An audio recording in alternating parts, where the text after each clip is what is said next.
सूरत तगाबुन मदनियतुन पारा 28 रुकू 15 तिलावत और फजीलत। अऊज़ु बिल्लाहि मिनश शैतानिर रजीम। बिस्मिल्लाहिर रहमानिर रहीम। युसब्बिहु लिल्लाहि मा फिस समावाति व मा फिल अर्द लहुल मुल्कु व लहुल हम्दु व हुवा अला कुल्लि शैइन क़दीर। हुवल्लज़ी ख़लक़कुम फमिनकुम काफ़िरुन व मिनकुम मुअमिन वल्लाहु बिमा तअमलून बसीर। खलक़स समावाति वल अर्द बिल हक़्क़ि व सव्वरकुम फ़अहसन सुवरकुम व इलैहिल मसीर।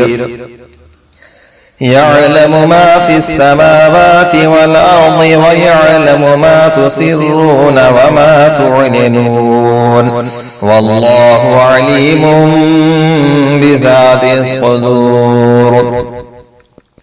अलम यअतिकुम नबउल लज़ीन कफ़रू मिन क़ब्लु फ़ज़ाक़ू वबाल अम्रिहिम व लहुम अज़ाबुन अलीम।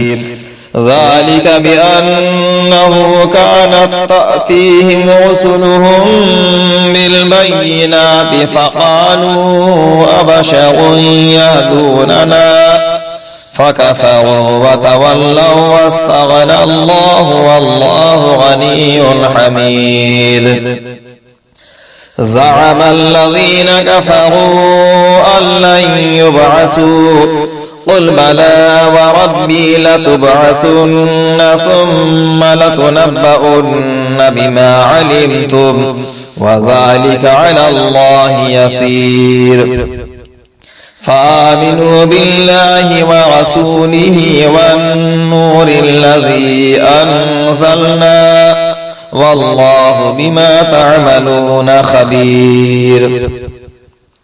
यौम यजमउकुम लियौमिल जम'i ज़ालिका यौमुत तग़ाबुन वमन यु'मिन बिल्लाहि व यअमल सालिहन युकफ्फिर अन्हु सय्यिआतिहि व युदखिलहु जन्नातिन तजरी मिन तहतिहल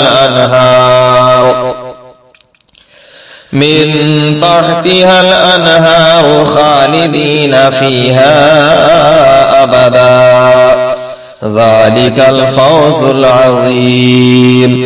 वल्लज़ीन कफ़रू व कज़्ज़बू बिआयातिना उलाइका अस्हाबुन नारि खालिदीन फीहा व बि'सल मसीर। मा असाब मिन मुसीबतिन इल्ला बिइज़्निल्लाह वमन यु'मिन बिल्लाहि यहदि क़ल्बह वल्लाहु बिकुल्लि शैइन अलीम। वातिअु अल्लाह वातिअु रसूल फ़इन तवल्लैतुम फ़इन्नमा अला रसूलिनल बलागुल मुबीन। अल्लाहु ला इलाहा इल्ला हु व अला अल्लाहि फ़ल्यतवक्कलिल मुअ्मिनून।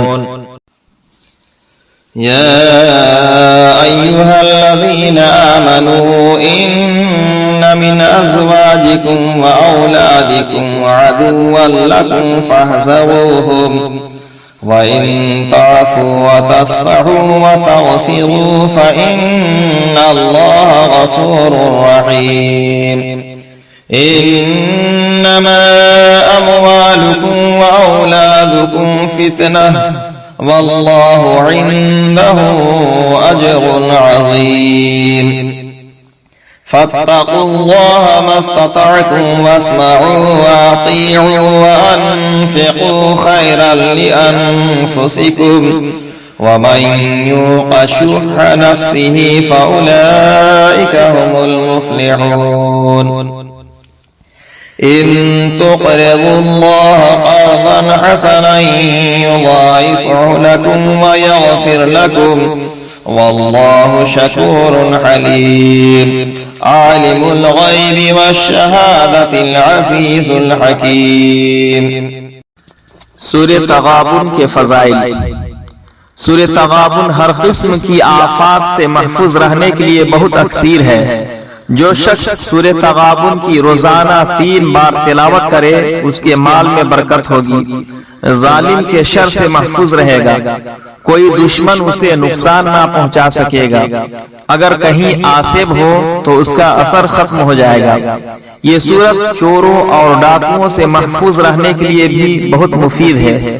اگر کسی چیز کی چوری کا ڈر ہو تو اسے چاہیے کہ اس سورت کو 11 مرتبہ پڑھ کر دم کرے، انشاءاللہ تعالی عز و جل وہ چیز اللہ کی پناہ میں رہے گی۔ اگر کسی کی کوئی چیز یا جانور گم ہو جائے تو اسے چاہیے کہ اس سورت کو ہاتھ سے لکھ کر اس کا تعویذ بنا کر کسی درخت کی شاخ سے لٹکا دے، انشاءاللہ گمشدہ چیز کا پتہ چل جائے گا۔